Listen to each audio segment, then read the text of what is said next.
வணக்கம், நான் தீபன். துவாரகமுகி அப்படிங்கிற ஆடியோ ஸ்டோரியை நரேட் பண்ணியிருக்கேன். ஸோ ஃபர்ஸ்ட் இந்த மாதிரி ஒரு புது முயற்சியை ட்ரை பண்ணதுக்கு எம்எக்ஸ் ஸ்டூடியோ தமிழ் யூடியூப் சேனலுக்கு ஒரு மிகப்பெரிய அப்ளாஸ் கொடுக்கணும். ஏன்னா இந்த மாதிரி ஒரு ஆடியோ ஸ்டோரியில் 40 குரல்களை ஒன்றா இணைக்கிறதுங்கிறது அவ்வளோ ஈஸியான விஷயம் இல்லை. 40 குரல்களையும் தாண்டி அவ்வளோ சவுண்ட் எஃபெக்ட்ஸ், அவ்வளோ பிஜிஎம்ஸ், 600க்கும் அதிகமான ஏஐ இமேஜஸை யூஸ் பண்ணியிருக்காங்க. இந்த கதையை ஒரு பிரம்மாண்டமான ஆடியோ ஸ்டோரியாக க்ரியேட் பண்ணியிருக்கிறதுங்கிறது ரொம்ப பெரிய விஷயம். இந்த கதையை நான் ஃபர்ஸ்ட் பேப்பரில் ரிஹர்சலுக்காக நான் படிக்கும் பொழுது அவ்வளோ இன்ட்ரெஸ்டிங்காக இருந்தது. அடுத்தென்ன அந்த மாதிரி கதையில் அடுத்தடுத்து சுவாரஸ்யங்கள் அவ்வளோ இருந்தது. ஸோ நான் ஒன்ஸ் பேப்பரில் படித்து முடித்ததுக்கப்புறம் ஆடியோ ஸ்டோரியை நான் கேட்குறேன். அண்ட் இந்த ஸ்டோரியை நான் கேட்கும் பொழுதே எனக்கு தெரிஞ்சுது ஸ்டாலின் இதுக்கு பின்னாடி எவ்வளோ மெனக்கெட்டிருக்காரு அப்படிங்கிறது.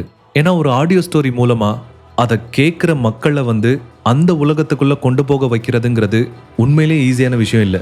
ஏன்னா அதுக்கு அந்த கதைக்களம் நல்லா இருக்கணும், அதை கேட்குறப்போ அந்த சவுண்ட் குவாலிட்டி அதுவும் நல்லா இருக்கணும், இந்த கதைக்கு உயிர் கொடுக்குற அந்த குரல்கள் இருக்குல்ல அது ரொம்ப ரொம்ப நல்லா இருக்கணும். ஸோ இது எல்லாமே இருந்தால் மட்டும்தான் மக்கள் அந்த ஸ்டோரியை ஃபுல்லாக டெஸ்பரேட்டாக கேட்க முடியும். எனக்கு உண்மையிலே அந்த மாதிரி ஒரு ஃபீல் இருந்தது. ஏன்னா இதில் வரக்கூடிய ஒவ்வொரு கேரக்டர்ஸ்க்கும் அந்த குரல்கள் அவ்வளோ ஆப்டாக இருந்தது. ஆக்சுவலாக எல்லா வாய்ஸ் ஆர்டிஸ்ட்டுமே இந்த கதையோட இந்த கேரக்டரோட வாழ்ந்திருக்காங்கன்னு தான் சொல்லணும். ஸோ இந்த மாதிரி ஒரு புது முயற்சியில் எனக்கும் சின்னதாக ஒரு வாய்ப்பு கொடுத்த ஸ்டாலின் அவர்களுக்கும் எம்எக்ஸ் ஸ்டூடியோ தமிழ் யூடியூப் சேனலுக்கும் என்னோட மிகப்பெரிய நன்றியை தெரிவிச்சுக்கிறேன்.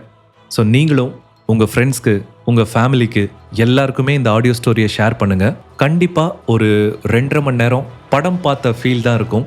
ஸோ நீங்களும் கேட்டுட்டு கமெண்ட் பண்ணுங்கள்.